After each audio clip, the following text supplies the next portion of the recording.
You know that feeling at 2 in the morning when you suddenly replay a conversation you had 3 years ago? Or the way you can spend 45 minutes writing a 3 sentence email, frozen by the fear that one small mistake will ruin your entire reputation? If your brain feels less like a calm road and more like a browser with 50 tabs open, all making noise at the same time, this will sound familiar. Today, we are breaking down the psychology of the overthinker, the one society calls indecisive, but science understands much more deeply. Here is the thing. Overthinking is not simply thinking too much. It is a specific mental loop known as rumination. Normal thinking moves toward a solution. Overthinking circles the problem again and again, replaying causes, imagined outcomes, and worst-case scenarios without ever reaching resolution. Research shows that overthinkers often have a very active prefrontal cortex, the part of the brain responsible for planning and analysis. In your mind, the planning system rarely shuts off, even when there is nothing urgent to solve. There is also a strong biological reason behind this pattern. It is called negativity bias. From an evolutionary perspective, humans survived by focusing on potential danger. The person who assumed the noise in the bushes was a threat lived longer than the one who ignored it. When you overthink, your brain believes it is protecting you. It runs endless what-if scenarios to keep you safe. The problem is that modern threats are rarely physical.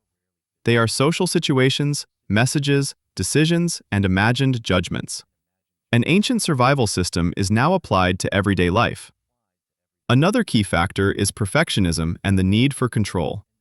Many overthinkers believe that enough thought will prevent future pain. They treat thinking as armor. If every outcome is predicted, nothing can hurt them. Psychologists call this analytic control. It feels productive, but it is an illusion. You are not preparing. You are exhausting yourself to avoid uncertainty. For an overthinker, uncertainty often feels more dangerous than a bad outcome. There is also a connection to metacognition, the ability to think about your own thinking. Overthinkers often believe worry is useful. Deep down, you may believe that worrying makes you responsible, careful, or intelligent. You may fear that stopping means becoming careless. This belief creates a loop where you start worrying about the fact that you are worrying, which keeps the cycle alive. Here is the part most people do not expect.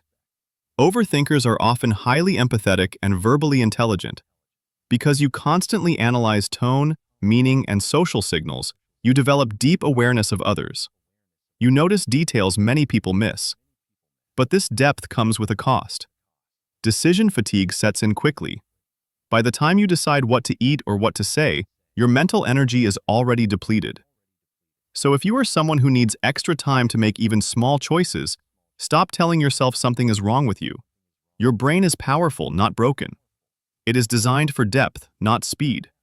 You are not lost in thought. You are exploring every path at once. Tell me in the comments, what is the smallest thing you have overanalyzed recently?